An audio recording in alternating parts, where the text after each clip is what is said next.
이 아침에 나눌 하나님의 말씀은 구약성경 이사야서 61장 1절로 3절까지 말씀입니다. 이사야 61장 1절에서 3절까지 함께 말씀을 읽습니다. 주 여호와의 영이 내게 내리셨으니 이는 여호와께서 내게 기름을 부으사 가난한 자에게 아름다운 소식을 전하게 하려 하심이라. 나를 보내사 마음이 상한 자를 고치며 포로된 자에게 자유를, 갇힌 자에게 노임을 선포하며 여호와의 은혜의 해와 우리 하나님의 보복의 날을 선포하여 모든 슬픈 자를 위로하되 무릇 시온에서 슬퍼하는 자에게 화관을 주어 그 죄를 대신하며 기쁨의 기름으로 그 슬픔을 대신하며 찬송의 옷으로 그 근심을 대신하시고 그들이 의의 나무 곧 여호와께서 심으신 그 영광을 나타낼 자라 일컬음을 받게 하려 하심이라. 아멘. 기도드리겠습니다. 아버지 하나님, 간밤에도 우리와 함께 하시고 이 아침에 우리를 깨워 주의 전에 불러주시니 감사합니다. 오늘 또 예배로 하나님께 나아갑니다. 예배 가운데 함께 하시고 말씀 가운데에 하나님 함께 하셔서 오늘 또 하나님의 말씀 붙들고 사는 하루 되게 하여 주시옵소서. 예수 그리스도의 이름으로 기도드립니다. 아멘. 61장 1절에 주 여호와의 영이 내게 내리셨으니 이는 여호와께서 내게 기름을 부으사 가난한 자에게 아름다운 소식을 전하게 하려 하심이라. 나를 보내사 마음이 상한 자를 고치며 포로된 자에게 자유를, 갇힌 자에게 노임을 선포하며 라고 말씀하십니다. 사람이 사람답게 살기 위해서는 필요한 것들이 많이 있습니다. 그 중에서도 가장 필요한 것은 자유일 것입니다. 만일 감옥에 갇혀 있다든지 혹은 발에나 손에 쇠사슬을 차고 있다면 아무리 좋은 음식을 먹고 좋은 옷을 입고 있다 할지라도 행복하지 않을 것입니다. 하나님께서는 사람이 사람답게 살려면 하나님의 영이 임하여야 된다라고 말씀하십니다.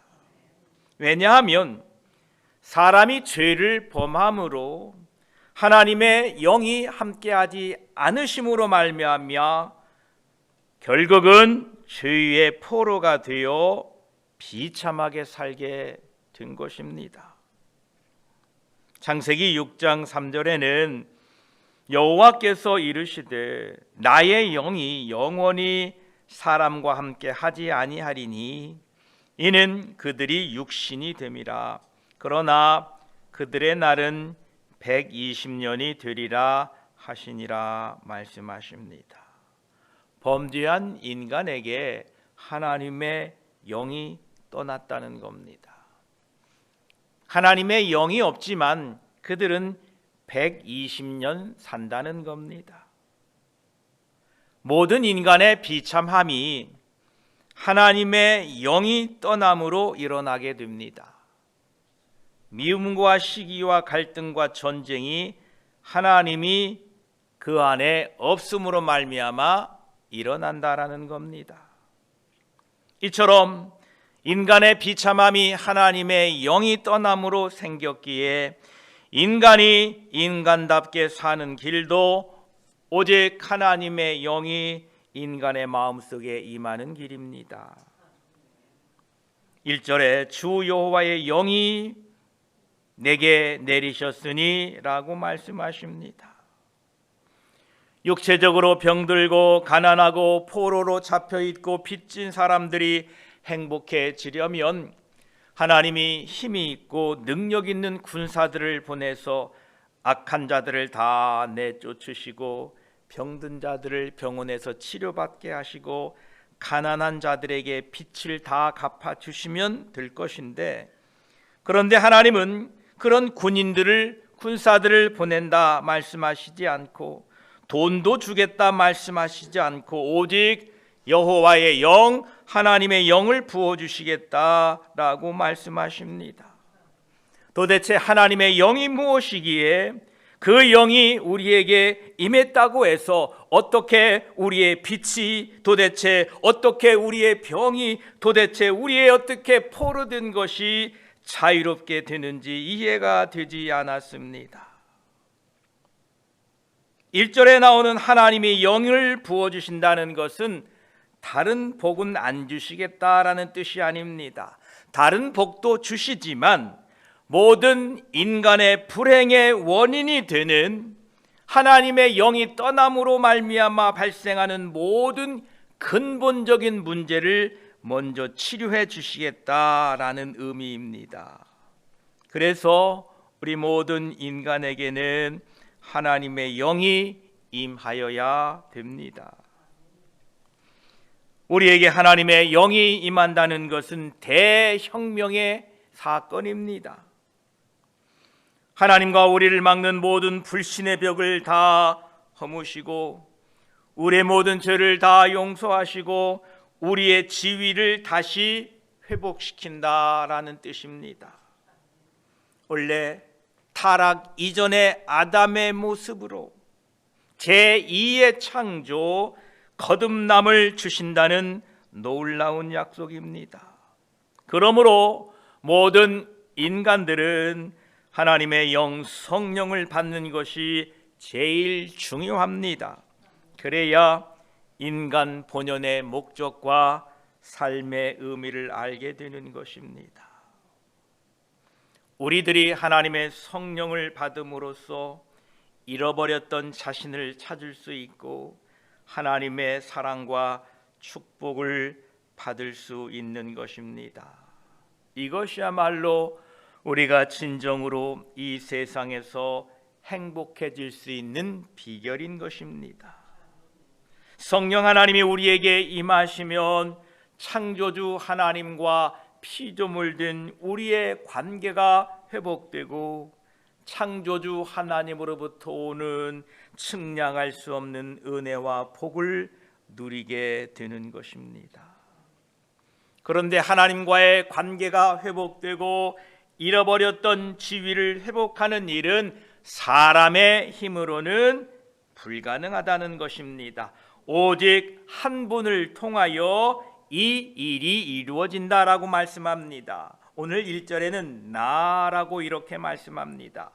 주 여호와의 영이 내게 내리셨으니 이는 여호와께서 내게 기름을 부으사 가난한 자에게 아름다운 소식을 전하게 하려 하심이라. 나를 보내사 마음이 상한 자를 고치시며 포르든 자에게 자유를, 갇힌 자에게 노임을 선포하며라고 말씀하시는데, 바로 나, 이분이 우리들의 구세주, 육신의 옷을 입고 이 땅에 오신 예수 그리스도이십니다. 예수님께서는 친히 바로 나 자신이 이사야 선지자가 말했던 내가라는 그 사람이 나다라고 누가복음 4장 14에서 16절까지 밝히고 계십니다. 우리 함께 찾아보도록 합니다. 누가복음 4장 16절에서 21절까지 말씀입니다.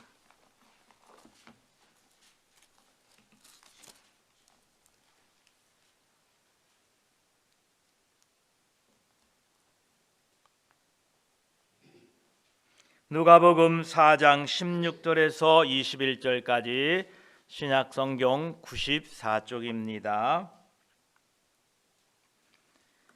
함께 읽습니다. 예수께서 그 자라나신 곳 나사렛에 이르사 안식일에 늘 하시던 대로 회당에 들어가사 성경을 읽으려고 서심해 선지자 이사야의 글을 들이거늘 책을 펴서 이렇게 기록된 데를 찾으시니 곧 주의 성령이 내게 임하셨으니 이는 가난한 자에게 복음을 전하게 하시려고 내게 기름을 부으시고 나를 보내사 포로된 자에게 자유를 눈먼 자에게 다시 보게 함을 전파하며 눌린 자를 자유롭게 하고 주의 은혜의 해를 전파하게 하려 하심이라 하였더라.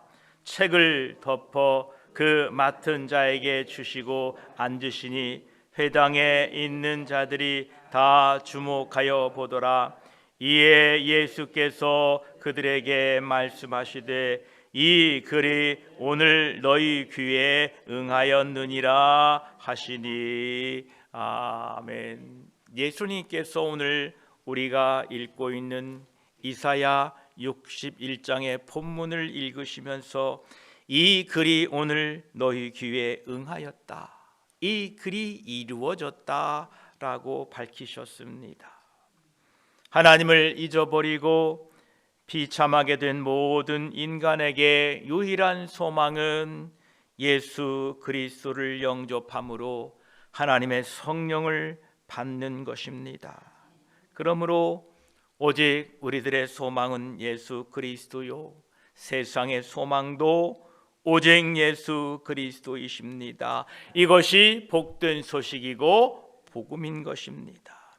다시 이제 이사야 61장 본문으로 돌아가면 2절에 여호와의 은혜의 해와 우리 하나님의 보복의 날을 선포하여 모든 슬픈 자를 위로하되 라고 말씀하십니다. 하나님의 종 예수 그리스도께서 오셔서 성령으로 기름 부음을 받으신 그 이후에 시대를 두 시대로 나누고 있습니다. 그 하나는 여호와의 은혜의 해이고 또 다른 하나는 우리 하나님의 보복의 날입니다. 하나님의 은혜의 해는 하나님께서 친히 그 모든 백성의 매인 것을 풀어주시고 죄를 사면해 주시는 날을 뜻합니다. 이것은 바로 이스라엘의 희년입니다.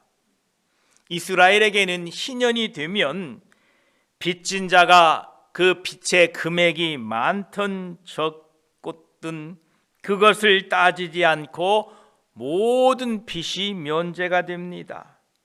빚을 갚지 못해서 종살이하던 사람들도 다 집으로 돌아왔습니다. 예수 그리스도를 통하여 우리들에게 영적인 희년을 맞이하게 하셨습니다. 모든 죄의 짐에서 그 죄가 크고 작던 관계없이 모든 죄에서 자유케 되었고 영원한 멸망과 심판에서 해방되었습니다. 이것이 바로 하나님의 은혜의 해입니다.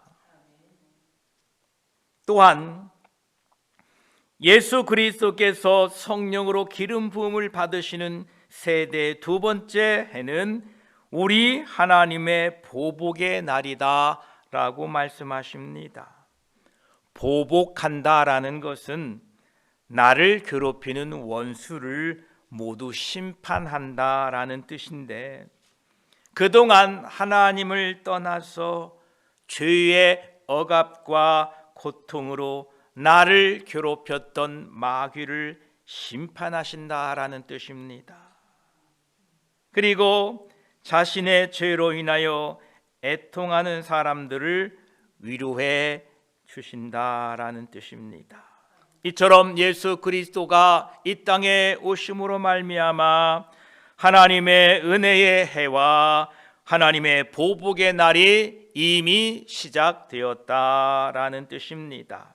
그러시면서 3절에 무릇 시온에서 슬퍼하는 자에게 화관을 주며 그 죄를 대신하며 기쁨으로 기름으로 그 슬픔을 대신하며 찬송의 옷을 그 근심을 대신하시고 그들이 의의 나무 곧 여호와께서 심으신 그 영광을 나타낼 자라 일컬음을 받게 하려 하심이라 말씀하십니다. 우리가 다시 한번 예수 그리스도의 오심으로 우리에게 임할 놀라운 복음 1절을 다시 한번 요약해 보면, 예수님이 오심으로 세 가지 축복의 때가 온다라고 선포합니다. 첫째는 가난한 자에게 아름다운 소식이 전해집니다. 이 소식은 가난한 자를 위하여 누군가 그의 빛을 다 청산해 주었다는 겁니다. 혹시 여러분이 누군가로부터 빛을 줬는데 소식이 왔습니다. 누군가 여러분의 빛을 다 갚아주었다. 얼마나 기쁜 일입니까? 우리가 죄의 빛에 쫓겨다니고 죄로 인하여 수치와 억압을 받았고 부끄러움 가운데 살고 있었는데, 예수 그리스도께서 오셔서 모든 죄의 값을 자신의 피로 갚아 주셨다는 이 가난한 자에게 들려진 아름다운 소식이 우리가 들은 복음입니다. 또한 두 번째로 예수 그리스도가 오셔서 마음이 상한 자를 고치신다라는 것입니다. 마음이 병들면 기뻐하지 못하고 불안과 절망과 두려움에 빠져 삽니다. 주님은 이러한 사람들을 고쳐주신다는 겁니다. 죄는 사람의 마음을 병들게 합니다. 죄는 수치심을 빼앗아갑니다. 무슨 수치심인가 하니 죄를 지어도 부끄러운 줄을 모르게 합니다. 그래서 죄가 치료되면 처음으로 느껴지는 감정은 죄에 대하여 부끄러움을 느끼고, 그런 죄에 빠질 수밖에 없던 자신에 대하여 애통하게 됩니다. 이러한 상한 마음을 가지고 예수 그리스도께 나아가면 우리의 그 상한 마음을 고치시고 기쁨을 회복시켜 주신다는 것입니다. 마지막 세 번째는 포로된 자에게 자유를, 갇힌 자에게 노임을 선포하십니다. 죄의 또 다른 결과는 소유요 분리입니다. 죄로 인하여 하나님과 분리되었고, 죄로 인하여 사람들은 서로 신뢰하지 못하고 불신의 감옥 속에서 살아갑니다. 죄는 자기 자신을 스스로 감옥에 가둡니다. 예수 그리스도는 이 땅에 오셔서 하나님과 분리된 그 분리를 없애셨고, 자신이 스스로 만든 갇혀있는 그 철창을 부수시고 우리들에게 진정한 자유를 주셨습니다. 그러시면서 오늘 3절에 말씀한 것처럼 예수 그리스도의 복음은 죄 대신 화관을 만들어 주신다는 겁니다. 그리고 근심 대신에 찬송의 옷을 주신다는 것입니다. 구약시대에 사람이 비통한 일을 당하게 되면 죄를 뒤집어 쓰고 울었습니다. 그런데 복음은 죄 대신에 화관을 주신다고 말씀합니다. 이 화관은 약혼식이나 결혼식에 쓰는 관을 말하고 있습니다. 우리 주 예수 그리스도께서 우리를 죄 대신 화관을 씌우십니다. 이 화관을 쓸 자가 누구냐? 바로 우리들입니다. 누구와 약혼식하고 누구와 결혼식하느냐? 우리들의 신랑 되시는 예수 그리스도, 그분이 우리의 신랑 되시고 우리는 그분의 신부가 되어서 우리가 죄를 무릅쓰고 애통하고 있을 때에 예수 그리스도께서 오셔서 우리의 머리에 화관을 씌우시고 우리를 구원해 주셨다라는 라는 것입니다. 또한 우리의 모든 근심 대신에 우리에게 찬송의 옷을 주신다고 말씀합니다. 근심은요, 우리를 추하게 만듭니다. 근심은 우리를 참으로 부끄럽게 만듭니다. 그러나 우리에게 근심 대신 찬송의 옷을 입혀주셨다고 합니다. 얼마나 멋지고 아름답습니까? 여러분의 입은 지금 이 옷이 근심으로 더덕 붙어 있다면 그 옷을 입고 세상 사람들을 만날 때에 아이고 요즘은 이런 근심도 있고 저런 근심도 있고 아이고 살 맛이 안 나라고 여러분들이 세상에 나아가 그 근심의 옷을 입고 다니신다면 여러분도 힘들 것이고 그 근심의 옷을 입고 다니는 것을 보는 다른 사람들도 얼마나 힘들겠습니까?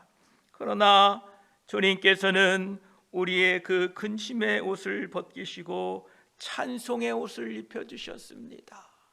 여러분들이 이 찬송의 옷을 입고 오늘 하루도 다니면서 만나는 사람마다 하나님을 찬송하고 하나님의 은혜입니다, 하나님 감사합니다라고 찬송의 옷을 입고 다닐 때에 여러분들도 기쁠 것이고 여러분을 만나는 모든 사람들이 함께 즐거워할 것입니다. 또한 슬퍼하는 자들에게 하나님이 심으신 의의 나무가 되게 하셔서 열매를 맺게 하신다라고 말씀하고 계십니다. 오늘도 예수 그리스도 안에서 우리에게 주신 그 화관을 쓰고 근심 대신 우리에게 입혀주신 찬송의 옷을 입고 기쁨으로 하루 살아가시기를 축복합니다. 기도드리겠습니다. 하나님 감사합니다. 하나님의 영이 임하여야만이 우리 인간이 인간답게 살 수 있습니다.